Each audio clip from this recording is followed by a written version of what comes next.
Hormuz থেকে mine অপসারণের দাবি ট্রাম্পের, ফের বিস্ফোরক পুঁতলে ধ্বংসের হুঁশিয়ারি। প্রণালী খুলতে পাকিস্তানের মাধ্যমে যুক্তরাষ্ট্রকে শর্ত দিল ইরান। গাজায় ফিলিস্তিনিদের লক্ষ্য করে গুলি বন্ধের আহ্বান বোর্ড অব পিসের। হামাস নিশ্চিহ্ন না হওয়া পর্যন্ত অভিযান চলবে, জবাব ইসরায়েলের। আরও 9 জনকে হত্যা করল দখলদার বাহিনী। ইউক্রেনকে ক্ষেপণাস্ত্র প্রযুক্তি দিচ্ছে যুক্তরাজ্য। উৎপাদন কেন্দ্রে হামলার হুঁশিয়ারি রাশিয়ার। লন্ডন থেকে রাষ্ট্রদূত প্রত্যাহার। মস্কো সফরে সিআইএ প্রধান। যুক্তরাষ্ট্রের 7 শতাধিক পণ্যে শুল্ক আরোপের ঘোষণা কানাডার। অন্টারিও হ্রদকে লেক আমেরিকা দাবি করে ট্রাম্পের পোস্টে উত্তেজনা। নাম বদলের চেষ্টা উড়িয়ে দিল অটোয়া।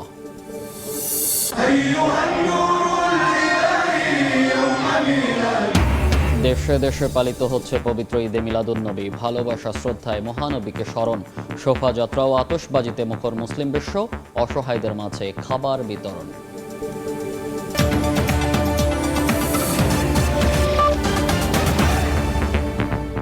আন্তর্জাতিক সময়ের সঙ্গে আছি আমি মনির হোসাইন। হরমুজ প্রণালীর আন্তর্জাতিক জলসীমা থেকে সব মাইন অপসারণের দাবি করেছেন মার্কিন প্রেসিডেন্ট ডোনাল্ড ট্রাম্প। নতুন করে বিস্ফোরক বসালে কড়া জবাবের হুঁশিয়ারিও দিয়েছেন তিনি। অন্যদিকে প্রণালীটি এখনও নিজেদের নিয়ন্ত্রণে এবং বন্ধ রয়েছে বলে দাবি করলেও ওমানের সাথে একটি অস্থায়ী রুট চালুর কথা জানিয়েছে তেহরান। ইরান যেন কোনোভাবেই পারমাণবিক অস্ত্র তৈরি করতে না পারে তা নিশ্চিত করতে আবারও কঠোর হচ্ছে যুক্তরাষ্ট্র। তেহরানের অর্থনীতির সব পথ বন্ধ করতে এরই মধ্যে অপারেশন ইকোনমিক আউটকাস্ট নামে নিষেধাজ্ঞার কথা জানিয়েছে ট্রাম্প প্রশাসন। মার্কিন প্রেসিডেন্ট কূটনৈতিক সমাধান চাইলেও লক্ষ্য অর্জনে যে কোনো পদক্ষেপ নিতে প্রস্তুত বলে সতর্ক করেছে ওয়াশিংটন। ইরানের প্রেসিডেন্ট মাসুদ পেজেশকিয়ান আত্মসমর্পণের যে কোনো ধারণাকে দৃঢ়ভাবে প্রত্যাখ্যান করেছেন। তিনি বলেন, ইরানি জনগণের মধ্যে বিভেদ ও অনৈক্য সৃষ্টির জন্য নেয়া ট্রাম্পের পরিকল্পনা সফল হতে দেয়া হবে না। একই সঙ্গে যুদ্ধ শেষ করা এবং ঐক্য রক্ষা করা সরকারের অগ্রাধিকার বলেও জানান পেজেশকিয়ান। এমন পরিস্থিতিতে হরমুজ প্রণালীর আন্তর্জাতিক জলসীমা থেকে সব মাইন অপসারণের দাবি করেছেন মার্কিন প্রেসিডেন্ট ডোনাল্ড ট্রাম্প। সামাজিক মাধ্যমে তিনি জানান, নতুন করে কোনো জাহাজ মাইন পাতার চেষ্টা করলে তা ধ্বংস করা হবে। তবে ইরানের উপপররাষ্ট্রমন্ত্রী কাজেম ঘারিবাবাদের দাবি, হরমুজ পুরোপুরি তাদের নিয়ন্ত্রণে এবং বন্ধ রয়েছে। তিনি জানান, ওমানের সাথে আলোচনার মাধ্যমে কেবল একটি 7 মাইল প্রশস্ত অস্থায়ী রুটে জাহাজ চলাচলের সম্মতি দেওয়া হয়েছে। চলমান এই উত্তেজনার মধ্যেই মধ্যস্থতাকারী হিসেবে কাজ করছে পাকিস্তান। দেশটির সেনাপ্রধান আসিম মুনির মার্কিন বার্তা নিয়ে তেহরান সফর করেছেন। পাকিস্তানের মাধ্যমে যুক্তরাষ্ট্রের কাছে নিজেদের শর্তের কথা পৌঁছে দিয়েছে বলে নিশ্চিত করেছে ইরান। শাফিনা সুলতানা, সময় সংবাদ। ইরানকে দুর্বল করতে এবার যুদ্ধের ময়দান থেকে অর্থনীতির ময়দানে যাচ্ছে যুক্তরাষ্ট্র। তেহরানের সব অর্থনৈতিক লাইফলাইন বন্ধ করার লক্ষ্যে অপারেশন ইকোনমিক আউটকাস্টের ঘোষণা দিয়েছে ওয়াশিংটন। কিভাবে এই পরিকল্পনা কার্যকর করবে যুক্তরাষ্ট্র তা নিয়ে আন্তর্জাতিক মহলে চলছে ব্যাপক আলোচনা। ইরানের বিরুদ্ধে সামরিক অভিযান কাঙ্ক্ষিত ফল না আনায় এবার দেশটির অর্থনীতিকে সর্বাত্মক চাপে ফেলতে চায় যুক্তরাষ্ট্র। সোমবার নতুন এই পরিকল্পনার ঘোষণা দেন মার্কিন অর্থমন্ত্রী স্কট বেসেন্ট। এই অভিযানকে বলা হচ্ছে অপারেশন ইকোনমিক আউটকাস্ট। তবে ইরানকে কি উপায়ে বিচ্ছিন্ন করা হবে এই নিয়ে জল্পনা কল্পনা চলছে রাজনৈতিক বিশ্লেষকদের মধ্যে। এই কৌশলের কেন্দ্রে জিরো লিকেজ পদ্ধতি রয়েছে বলে খবর পাওয়া গেছে।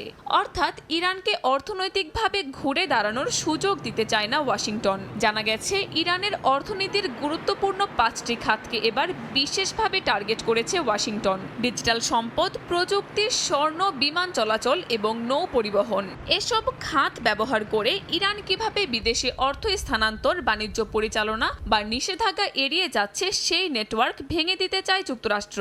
অর্থাৎ তেল বিক্রির পাশাপাশি ইরানের অর্থ লেনদেন, সম্পদ সংরক্ষণ, পরিবহন ও আন্তর্জাতিক বাণিজ্যের বিকল্প পথগুলো বন্ধ করার পরিকল্পনা।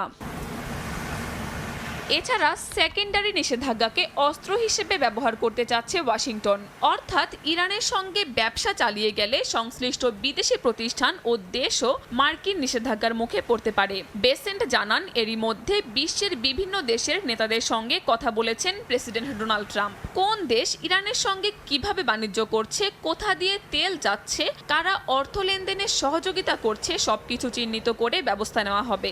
সহযোগিতার নির্দিষ্ট সময়সীমাও বেঁধে দিতে পারে যুক্তরাষ্ট্র। ইরানের ক্ষেত্রে এই কৌশল কতটা কার্যকর হবে এমন প্রশ্ন বিশ্লেষকদের, কারণ তেহরান কয়েক দশক ধরেই মার্কিন ও আন্তর্জাতিক নিষেধাজ্ঞার মধ্যে রয়েছে। যুক্তরাষ্ট্রের সঙ্গে ইরানের সরাসরি বাণিজ্য খুবই সীমিত। এতে করে ওয়াশিংটনের হাতে তেহরানকে সরাসরি চাপে ফেলার সুযোগ কম। তাই এবার নজর ইরানের বড় বাণিজ্য অংশীদারদের দিকে: চীন, সংযুক্ত আরব আমিরাত, তুরস্ক, ইরাক ও রাশিয়া। চীনই ইরানের সবচেয়ে বড় বাণিজ্যিক অংশীদারদের একটি এবং অতীতেও মার্কিন চাপের বিরুদ্ধে অবস্থান নিয়েছে বেইজিং। অন্যদিকে তুরস্ক ও ইরাকের সঙ্গে রয়েছে বড় আকারের বাণিজ্য। রাশিয়াও তেহরানের গুরুত্বপূর্ণ অংশীদার। তাই ইরানের অর্থনৈতিক লাইফলাইন কেটে দিতে হলে যুক্তরাষ্ট্রকে এসব দেশের ওপরও প্রভাব বিস্তার করতে হবে। আর সেখানেই ওয়াশিংটনের সামনে তৈরি হচ্ছে বড় কূটনৈতিক চ্যালেঞ্জ। ইরান অবশ্য যুক্তরাষ্ট্রের নতুন অভিযানকে পরাজয়ের কারণ হিসেবে দেখছে না। তেহরানের দাবি, নতুন চাপ মোকাবিলায় 2 বছরের পরিকল্পনাও প্রস্তুত রয়েছে তাদের। কাকুলি আখতার, সময় সংবাদ।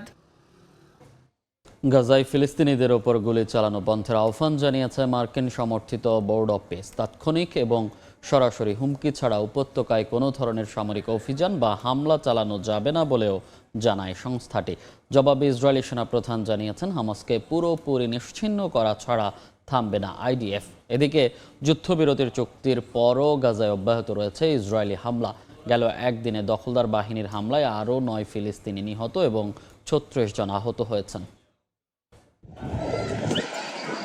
গাজা উপত্যকায় কাগজে কলমে যুদ্ধবিরতি থাকলেও বাস্তবতা ভিন্ন। চুক্তি থাকা সত্ত্বেও ইসরায়েলি বিমান ও সামরিক হামলা থামছেই না উপত্যকায়। ফিলিস্তিনি স্বাস্থ্য মন্ত্রণালয় জানিয়েছে, গত একদিনে গাজা সিটি সহ বেশ কয়েকটি এলাকায় দখলদার বাহিনীর হামলায় বেশ কয়েকজন ফিলিস্তিনি হতাহত হয়েছেন। এর মধ্যে কয়েকটি হামলা চালানো হয় আবাসিক এলাকা, পানির প্ল্যান্ট এবং মসজিদে। গাজার সরকারি তথ্য অনুযায়ী গত বছরের অক্টোবরে যুদ্ধবিরতি কার্যকর হওয়ার পর থেকে এ পর্যন্ত ইসরায়েলি হামলায় প্রায় 1300 ফিলিস্তিনি প্রাণ হারিয়েছেন। এর মধ্যে উদ্ধারকারী দল ধ্বংসস্তূপের নিচ থেকে শত শত মরদেহ উদ্ধার করেছে। গাজার মিডিয়া অফিসের দাবি, ইসরায়েল এ পর্যন্ত 4300টিরও বেশি বার যুদ্ধবিরতি লঙ্ঘন করেছে এবং চুক্তির শর্ত অনুযায়ী মানবিক সহায়তা গাজায় প্রবেশ করতে দিচ্ছে না। এদিকে গাজা ও ইসরায়েল সীমান্তে সাম্প্রতিক সময়ে ফিলিস্তিনি শিশুদের ঘুড়ি ও বেলুন ওড়ানোকে কেন্দ্র করে নতুন করে উত্তেজনা দেখা দিয়েছে। ইসরায়েলের দাবি, হামাস এই ঘুড়ি ওড়ানোর মাধ্যমে নতুন কোনো ষড়যন্ত্রের পরীক্ষা চালাচ্ছে। এসবের জবাবে গাজায় সামরিক অভিযান আরও তীব্র করার হুঁশিয়ারি দিয়েছেন ইসরায়েলি প্রধানমন্ত্রী বিনিয়ামিন নেতানিয়াহু। উপত্যকায় গুলিবর্ষণ না থামায় ইসরায়েলকে কড়া বার্তা দিয়েছে যুক্তরাষ্ট্র সমর্থিত আন্তর্জাতিক তদারকি সংস্থা বোর্ড অব পিস। তেল আবিবকে যুদ্ধবিরতি মেনে চলার আহ্বান জানিয়ে সংস্থাটি বলেছে, হামাসের তরফ থেকে তাৎক্ষণিক এবং সরাসরি হুমকি ছাড়া উপত্যকায় কোনো ধরনের সামরিক অভিযান বা হামলা চালানো যাবে না। এর জবাবে ইসরায়েলি সেনাপ্রধান জানিয়েছেন, হামাসকে পুরোপুরি নিশ্চিহ্ন করা ছাড়া থামবে না আইডিএফ। ফারহাদ চৌধুরী, সময় সংবাদ। ইউক্রেনকে দূরপাল্লার ক্ষেপণাস্ত্র তৈরির প্রযুক্তি দেওয়ার উদ্যোগ নিয়েছে যুক্তরাজ্য। তবে ব্রিটেনের সহায়তায় কিয়েভে এসব অস্ত্র তৈরি হলে উৎপাদন কেন্দ্রগুলো রুশ হামলার লক্ষ্যবস্তু হতে পারে বলে হুঁশিয়ারি দিয়েছে রাশিয়া। এর মধ্যেই লন্ডন থেকে রুশ রাষ্ট্রদূতকে প্রত্যাহার করেছে মস্কো। এমন পরিস্থিতিতে রাশিয়া ব্রিটেন সংঘাতের আশঙ্কাও উড়িয়ে দিচ্ছেন না বিশ্লেষকরা।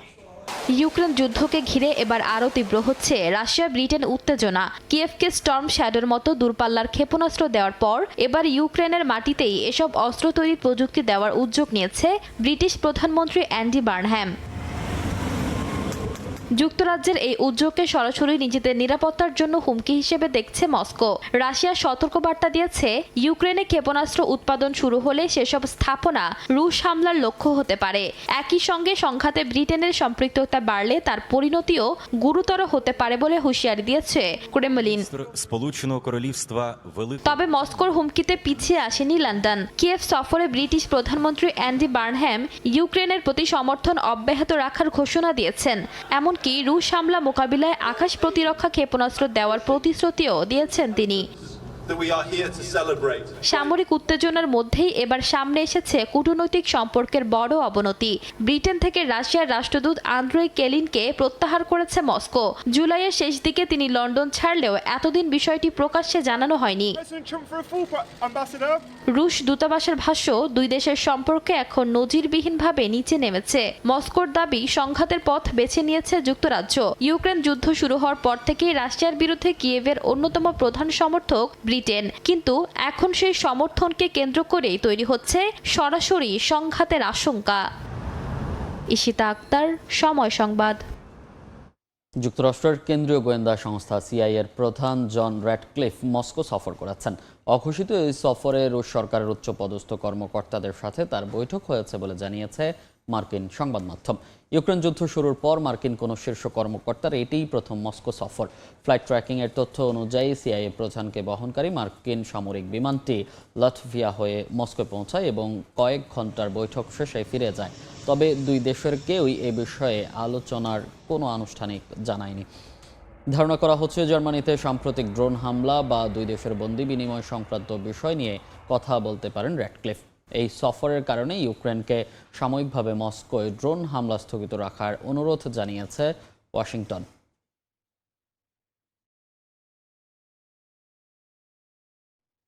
যুক্তরাষ্ট্রের চড়া শুল্ক আরোপের জবাবে প্রায় $20 বিলিয়ন 7 মার্কিন পণ্যে পাল্টা শুল্ক বসানোর ঘোষণা দিয়েছে কানাডা। পাশাপাশি ক্ষতিগ্রস্ত স্থানীয় ব্যবসাগুলোকে টিকিয়ে রাখতে সহায়তা প্যাকেজ ঘোষণা করেছেন প্রধানমন্ত্রী মার্ক কার্নি। এদিকে বাণিজ্যিক টানাপোড়েনের মধ্যেই কানাডার অন্টারিও হ্রদের নাম বদলে লেক আমেরিকা রাখার কথা বিবেচনা করছেন বলে জানান মার্কিন প্রেসিডেন্ট। ট্রাম্পের এমন বক্তব্য উড়িয়ে দিয়েছেন কানাডার শিল্পমন্ত্রী। দীর্ঘদিনের বন্ধুত্ব ও বাণিজ্যিক অংশীদারিত্ব ভুলে নতুন করে বাণিজ্য যুদ্ধে জড়িয়ে পড়েছে যুক্তরাষ্ট্র ও কানাডা। কানাডীয় পণ্যের ওপর মার্কিন প্রেসিডেন্ট ডোনাল্ড ট্রাম্পের 50% শুল্ক আরোপের পরপরই মার্কিন পণ্যেও পাল্টা শুল্ক বসানোর কড়া ঘোষণা দিয়েছে অটোয়া। মঙ্গলবার কানাডা সরকার আনুষ্ঠানিকভাবে জানায়, এই সিদ্ধান্তের অধীনে 27.6 বিলিয়ন কানাডীয় ডলার বা প্রায় 19.9 বিলিয়ন মার্কিন ডলার পণ্যে পাল্টা শুল্ক আরোপ করা হবে। কানাডার এই পাল্টা ব্যবস্থার প্রধান লক্ষ্যবস্তু করা হয়েছে যুক্তরাষ্ট্রের ইস্পাত ও অ্যালুমিনিয়াম, দুগ্ধজাত পণ্য, গৃহস্থালী সামগ্রী, কৃষি যন্ত্রপাতি, প্লাস্টিক এবং ইলেকট্রনিক্স খাতকে। একই সঙ্গে যুক্তরাষ্ট্রের সঙ্গে বাণিজ্য যুদ্ধে ক্ষতিগ্রস্ত ক্ষুদ্র ও মাঝারি ব্যবসাগুলোকে সহায়তা দিতে নতুন তহবিল ঘোষণা করেছে অটোয়া। কার্নি সরকারের লক্ষ্য, নতুন শুল্কের কারণে তৈরি হওয়া আর্থিক চাপ সামলে ব্যবসাগুলোকে টিকিয়ে রাখা। বাণিজ্যিক টানাপোড়েনের পাশাপাশি ট্রাম্পের ব্যক্তিগত ও বিতর্কিত মন্তব্য দুই দেশের কূটনৈতিক সম্পর্ককে আরও জটিল করে তুলেছে। সম্প্রতি কানাডার প্রধানমন্ত্রীকে নিয়ে নানান মন্তব্যের পর মঙ্গলবার ট্রুথ সোশ্যালের পোস্ট দিয়ে ট্রাম্প বলেন, অন্টারিও লেকের নাম বদলে লেক আমেরিকা রাখার কথা বিবেচনা করছেন তিনি। তবে ট্রাম্পের এমন বক্তব্যকে সরাসরি উড়িয়ে দিয়ে কানাডার শিল্পমন্ত্রী জানিয়েছেন, ঐতিহ্যবাহী এই হ্রদ লেক অন্টারিও নামেই পরিচিত থাকবে। দুই প্রতিবেশী দেশের এই মুখোমুখি অবস্থানের খেসারত দিতে হচ্ছে সাধারণ ভোক্তাদের। কানাডা মার্কিন গাড়ির অন্যতম প্রধান ক্রেতা হওয়ায় এই শুল্ক গাড়ি নির্মাতাদের ওপর বড় আঘাত হানবে বলে মনে করা হচ্ছে। অন্যদিকে কানাডীয় পণ্যে উচ্চ শুল্কের কারণে মার্কিন পরিবারগুলোর জীবনযাত্রার ব্যয় বহুগুণ বেড়ে যাওয়ার আশঙ্কা তৈরি হয়েছে। শাফিনা সুলতানা, সময় সংবাদ। আন্তর্জাতিক সময় আরও থাকছে। মিয়ানমারের মানবাধিকার পরিস্থিতির অবনতি, ভয়াবহ পর্যায়ে রোহিঙ্গা নির্যাতন ও গুম, জাতিসংঘের প্রতিবেদন। আন্তর্জাতিক সম্প্রদায়কে ব্যবস্থা নেওয়ার আহ্বান।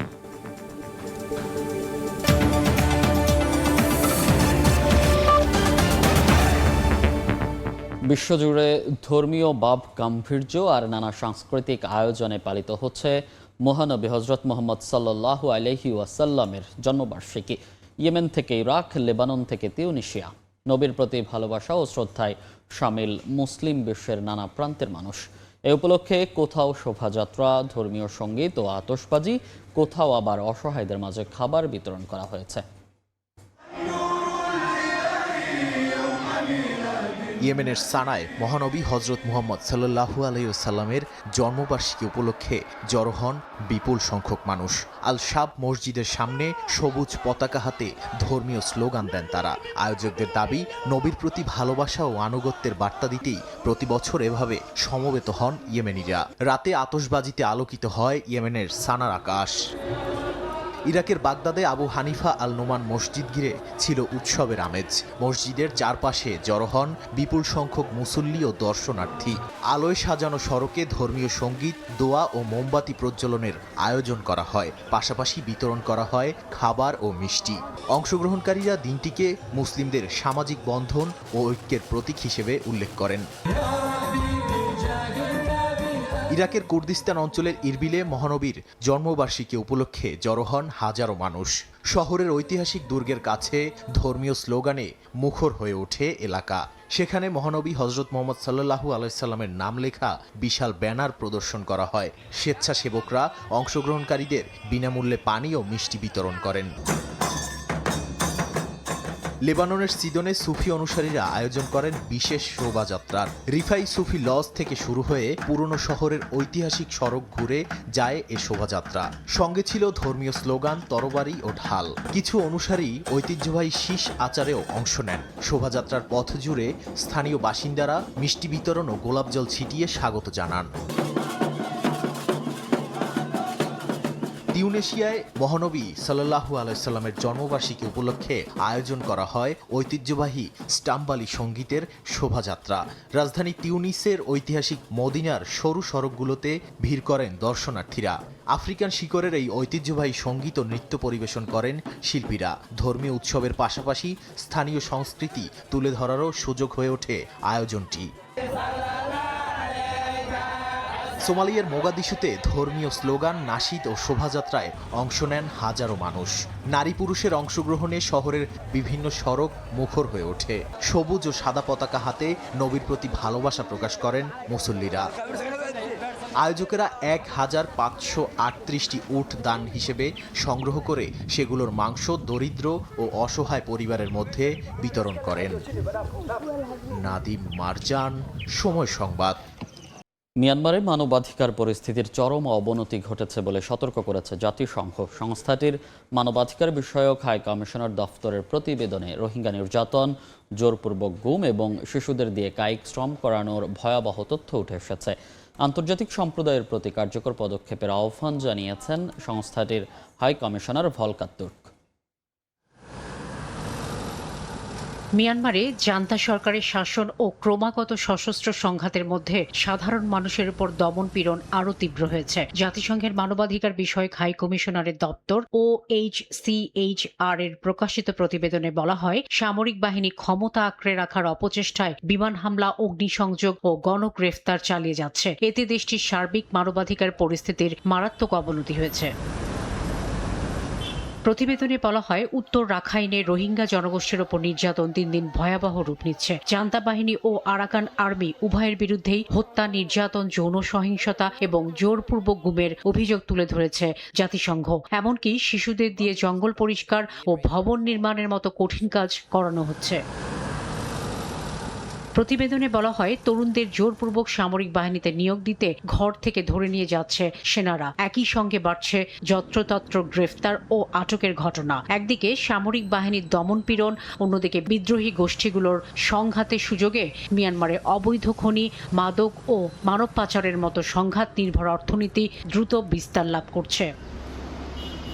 সবচেয়ে ভয়াবহ প্রভাব পড়েছে কাচিন ও শান অঞ্চলে। দুর্লভ খনিজের অবৈধ খনন কার্যক্রম বাড়ায়। স্যাটেলাইট চিত্রে দেখা গেছে 2021 সালের পর কাচিনে নতুন করে 302টি এবং শানে খনি এলাকা বেড়ে 85টি হয়েছে। খনির বিষাক্ত রাসায়নিক ও বর্জ্যের কারণে ফসলের উৎপাদন ব্যাহত হচ্ছে। পাশাপাশি বিষাক্ত পদার্থের সংস্পর্শে এসে শ্রমিকদের ফুসফুস, কিডনি ও প্রজনন স্বাস্থ্যের মারাত্মক ক্ষতি হচ্ছে, যার শিকার হচ্ছেন স্থানীয় নারী ও সাধারণ কর্মীরা। শাফিনা সুলতানা, সময় সংবাদ। আন্তর্জাতিক সময় আরও থাকছে।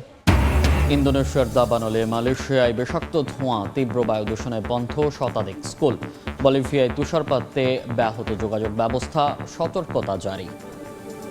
স্কুলের নির্ধারিত পোশাকের সঙ্গে হিজাব পরার অনুমতি চেয়ে করা এক ছাত্রের আবেদন খারিজ করেছেন ভারতের এলাহাবাদ হাইকোর্ট। দেশটির উত্তরপ্রদেশের প্রয়াগরাজের বেসরকারি স্কুলের এক ছাত্রী হিজাব পরার অনুমতি চেয়ে আদালতের দ্বারস্থ হন। হিজাব ইসলামের অপরিহার্য ধর্মীয় অনুশীলন বলেও দাবি করেন ওই শিক্ষার্থী। তবে তার ওই দাবি নাকচ করে আবেদনটি খারিজ করে দেন দুই বিচারপতির বেঞ্চ। একই সঙ্গে স্কুলে ব্যক্তিগত পছন্দের ভিত্তিতে আলাদা পোশাকের অনুমতি নেই বলেও জানান আদালত। আবেদনটির বিরোধিতা করেছে উত্তরপ্রদেশ সরকার ও কেন্দ্রীয় মাধ্যমিক শিক্ষা বোর্ড। ইন্দোনেশিয়ার বনভূমির দাবানলের প্রভাবে প্রতিবেশী দেশ মালয়েশিয়ায় বায়ু দূষণ পরিস্থিতি মারাত্মক রূপ নিয়েছে। দেশ জুড়ে ছেয়ে গেছে বিষাক্ত ধোঁয়া। রাওয়াক অঙ্গরাজ্যে শতাধিক স্কুল বন্ধ ঘোষণা করা হয়েছে। মালয়েশিয়া থেকে মোহাম্মদ আব্দুল কাদেরের রিপোর্টে বিস্তারিত। মালয়েশিয়ার পরিচিত স্কাইলাইন বিখ্যাত পেট্রোনাস টুইন টাওয়ার্স কিংবা কেএল টাওয়ার সবই এখন বিষাক্ত ধোঁয়াশার চাদরে ঢাকা। ইন্দোনেশিয়ার ভয়াবহ দাবানল এবং তীব্র এল নিনোর জোড়া আঘাতে মালয়েশিয়া জুড়ে ধোঁয়াশা পরিস্থিতি আশঙ্কাজনক রূপ নিয়েছে। আবহাওয়া কর্তৃপক্ষ জানিয়েছে আগামী কয়েকদিন এই পরিস্থিতির উল্লেখযোগ্য কোনো পরিবর্তনের সম্ভাবনা নেই। মালয়েশিয়ার air pollutant index management system পোর্টালের তথ্য মতে দেশের অন্তত ৩২টি অঞ্চলে বাতাসের মান অস্বাস্থ্যকর মাত্রায় পৌঁছেছে। পরিস্থিতির সবচেয়ে বেশি অবনতি ঘটেছে সারাওয়াক রাজ্যে। এছাড়া সেলাঙ্গোর রাজ্যের জোহান সেতিয়ায় ১৭৪ এবং শ্রী আমানে ১৬৬ বায়ুদূষণ সূচক রেকর্ড করা হয়েছে। ক্লাং ভ্যালি এবং পশ্চিম উপকূলীয় অঞ্চলের বাতাসের মান দ্রুত খারাপ হওয়ায় ধোঁয়াশাচ্ছন্ন এলাকার সংখ্যাও লাফিয়ে বাড়ছে। পরিস্থিতি গুরুত্ব বিবেচনা করে সারাওয়াক অঙ্গরাজ্যের ১০০টিরও বেশি স্কুল বন্ধ ঘোষণা করা হয়েছে। স্থানীয় কর্তৃপক্ষ চলতি সপ্তাহের বাকি দিনগুলোতেও ক্লাস বন্ধ রাখার নির্দেশ দিয়েছে। স্বাস্থ্য ঝুঁকি এড়াতে বাইরে বের হলে সর্বসাধারণকে মাস্ক ব্যবহারের পরামর্শ দিচ্ছে কর্তৃপক্ষ। মোহাম্মদ আব্দুল কাদের, সময় সংবাদ, কুয়ালালামপুর, মালয়েশিয়া। বলিভিয়ায় তীব্র তুষারপাতে ছেয়ে গেছে লা পাজ ও এল আল্টো। বরফে ব্যাহত হয়েছে সড়ক যোগাযোগ ও বিমান চলাচল। তবে এই তুষারপাত উপভোগ করতেও দেশটিতে ভিড় করছেন হাজারো মানুষ। বলিভিয়ার লা পাজের লা কুম্ব্রে এলাকা জুড়ে নেমেছে ভারী তুষারপাত। সাদা বরফে ঢেকে গেছে পাহাড়, সড়ক ও খ্রিস্টের বিশাল মূর্তি। কেউ তুষার মানব বানাচ্ছেন, কেউ খেলছেন বরফ নিয়ে। লা পাজের অনেক মানুষ আগে কখনো বরফ দেখেননি, তাই প্রকৃতির এই বিরল উপহার উপভোগ করতে ছুটে এসেছেন অনেকে। তবে এই তুষারপাত আনন্দের পাশাপাশি দুর্ভোগও ডেকে এনেছে। খাবারের অভাবে লামার পালকে নিচু এলাকায় নিয়ে যেতে বাধ্য হয়েছেন এক আদিবাসী নারী। তুষারপাত খুবই ভারী, খাবারের অভাবে লামাগুলো মারা যাচ্ছে। তাই আমি এদের নিচের দিকে নিয়ে যাচ্ছি, যেখানে খাবার পাওয়া যাবে। অন্যদিকে এল আল্টো শহরেও তুষারপাতে ব্যাহত হয়েছে স্বাভাবিক জীবন। জ্বালানি নেওয়ার জন্য দীর্ঘ লাইনে দাঁড়িয়ে থাকতে হয়েছে চালকদের। সকাল ৬টা থেকে আমি লাইনে দাঁড়িয়ে আছি। প্রচন্ড ঠান্ডা পড়ছে, তাই একটু গা গরম করার জন্য গাড়ির ইঞ্জিন চালু করেছি। তুষারপাতের কারণে ঠান্ডা আরও বেড়ে গেছে। ভারী তুষারপাতের কারণে এল আল্টো বিমানবন্দরে কিছু সময়ের জন্য ফ্লাইট চলাচল বন্ধ রাখা হয়। পরে পরিস্থিতির উন্নতি হলে ফ্লাইট চালু হলেও দীর্ঘ সময় অপেক্ষা করতে হয়েছে যাত্রীদের। দেশটির কয়েকটি এলাকায় অরেঞ্জ অ্যালার্ট জারি করেছে আবহাওয়া বিভাগ। ফারদিন মাঝার, সময় সংবাদ। নাগরিকত্ব দেওয়ার নিয়মে কড়াকড়ির পরিকল্পনা করছে আয়ারল্যান্ড। আবেদনের ক্ষেত্রে স্থায়ী বসবাসের মেয়াদ ৫ বছর থেকে বাড়িয়ে ৮ বছর করা এবং বাধ্যতামূলক ইংরেজি দক্ষতার পরীক্ষা সহ বেশ কিছু কঠোর শর্ত যুক্ত করতে যাচ্ছে দেশটির সরকার। তবে নতুন শর্তে নাগরিকত্ব পাওয়া কঠিন হলেও তা অভিবাসীদের আয়ারল্যান্ডের আইনের প্রতি আরও শ্রদ্ধাশীল করবে বলে মনে করছে কর্তৃপক্ষ। আয়ারল্যান্ড থেকে সৈয়দ জুয়েলের রিপোর্ট।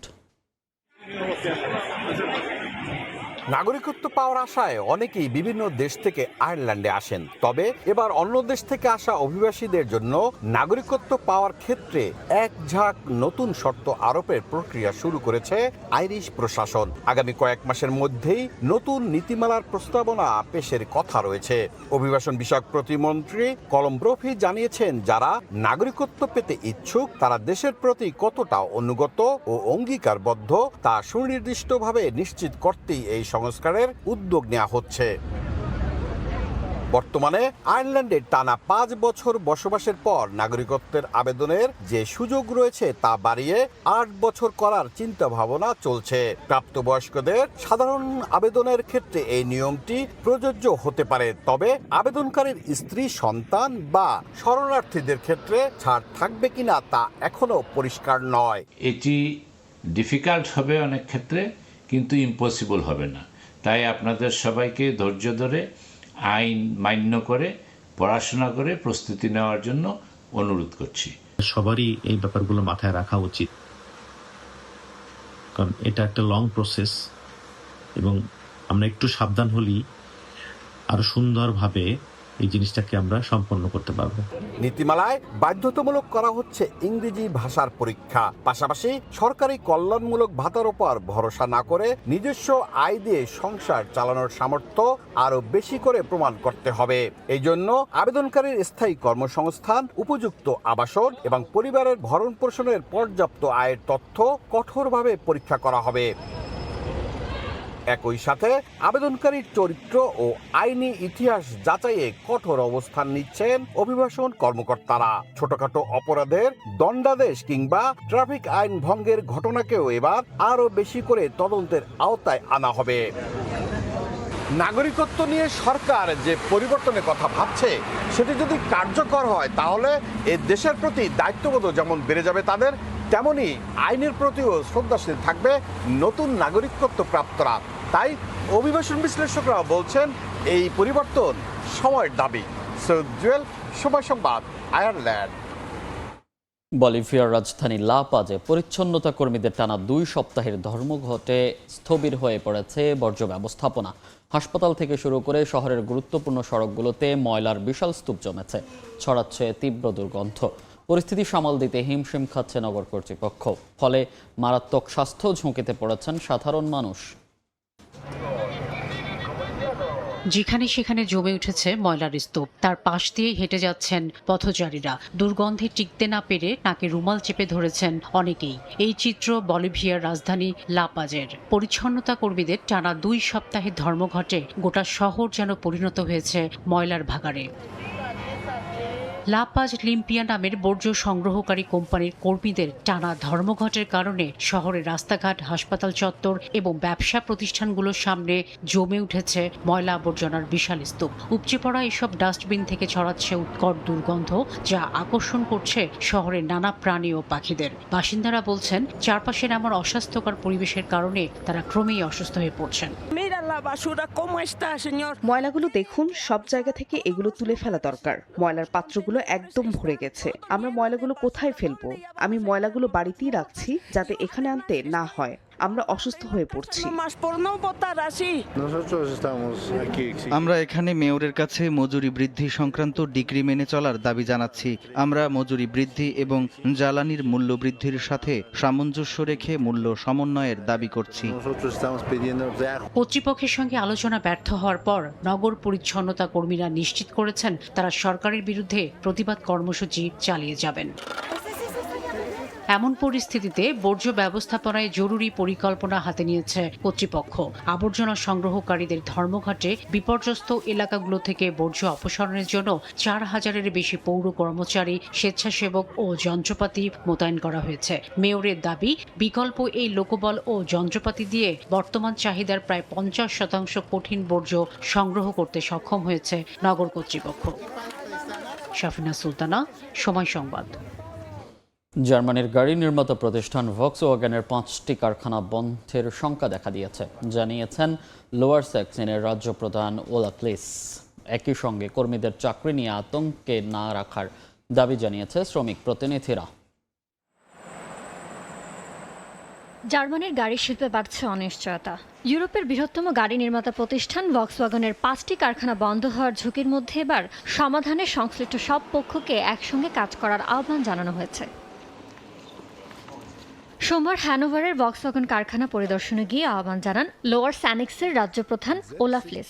বলেন, ভক্সওয়াগনের বিভিন্ন কারখানায় কর্মরত শ্রমিকদের সঙ্গে নিয়ে যৌথভাবে সমাধান খুঁজে বের করতে হবে। শুধু লোয়ার স্যানিক্সই নয়, আলোচনায় থাকা অন্যান্য কারখানার ক্ষেত্রেও একই উদ্যোগ প্রয়োজন। এদিকে ভক্সওয়াগনের ওয়ার্কার্স কাউন্সিলের প্রধান ড্যানিয়েলা কাভালো জানিয়েছেন, পরিচালনাগত কারণে কর্মী ছাঁটাইয়ের বিষয়টি তারা মেনে নেবেন না। তার মতে, কর্মীদের জীবিকা নিয়ে যাতে আতঙ্ক তৈরি না হয় সেজন্য কোম্পানির দায়িত্ব হলো শ্রমিকদের সঙ্গে কার্যকর যোগাযোগ নিশ্চিত করা। ইয়ানুর শিফাত, সময় সংবাদ। ক্যান্সারের সঙ্গে লড়াই করে অবশেষে মৃত্যুর পথে পাড়ি জমালেন কিংবদন্তি মার্কিন সঙ্গীত শিল্পী ডলি পার্টন। স্থানীয় সময় মঙ্গলবার ন্যাশভিলের একটি ক্যান্সার হাসপাতালে ৮০ বছর বয়সে শেষ নিঃশ্বাস ত্যাগ করেন তিনি। সাম্প্রতিক মাসগুলোতে স্বাস্থ্যগত কারণে বাতিল করেছিলেন একাধিক কনসার্ট। ভক্তদের উদ্দেশ্যে একটি ভিডিও বার্তায় গত ৩ বছর ধরে রোগ প্রতিরোধ ক্ষমতা ও হজম সংক্রান্ত সমস্যায় ভোগার কথা জানিয়েছিলেন ডলি। তবে চিকিৎসায় উন্নতি হচ্ছিল। এর আগে কিডনিতে পাথরজনিত জটিলতার কথাও প্রকাশ্যে আনেন তিনি। ৬ দশকের দীর্ঘ ক্যারিয়ারে বিশ্বজুড়ে ১০ কোটির বেশি রেকর্ড বিক্রি করেছেন এই কিংবদন্তি। লিখেছেন ৩,০০০-এরও বেশি গান। সঙ্গীতের পাশাপাশি শিশুদের শিক্ষা ও সাক্ষরতা নিয়ে দীর্ঘদিন কাজ করেছেন তিনি।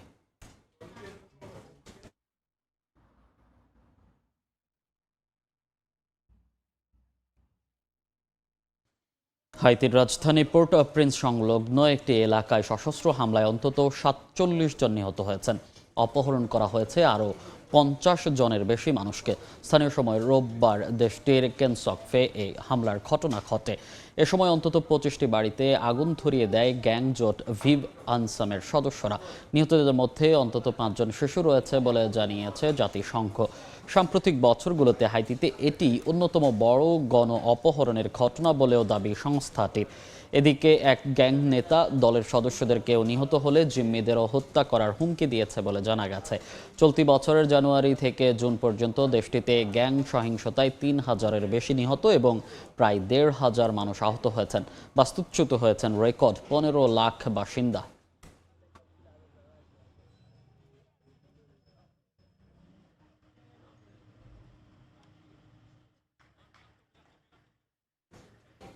আন্তর্জাতিক সময়ের শীর্ষ সংবাদগুলো জানিয়ে দিচ্ছি আরেকবার। হরমুজ থেকে মাইন অপসারণের দাবি ট্রাম্পের, ফের বিস্ফোরক পুঁতলে ধ্বংসের হুঁশিয়ারি। প্রণালী খুলতে পাকিস্তানের মাধ্যমে যুক্তরাষ্ট্রকে শর্ত দিল ইরান। গাজায় ফিলিস্তিনিদের লক্ষ্য করে গুলিবন্ধ্র আহ্বান বোর্ড অফ পিসের। হামাস নিশ্চিহ্ন না হওয়া পর্যন্ত অভিযান চলবে, জবাব ইসরায়েলের। আরও ৯ জনকে হত্যা করল দখলদার বাহিনী। এবং ইউক্রেনকে ক্ষেপণাস্ত্র প্রযুক্তি দিচ্ছে যুক্তরাজ্য। উৎপাদন কেন্দ্রে হামলার হুঁশিয়ারি রাশিয়ার। লন্ডন থেকে রাষ্ট্রদূত প্রত্যাহার। মস্কো সফরে সিআইএ প্রধান।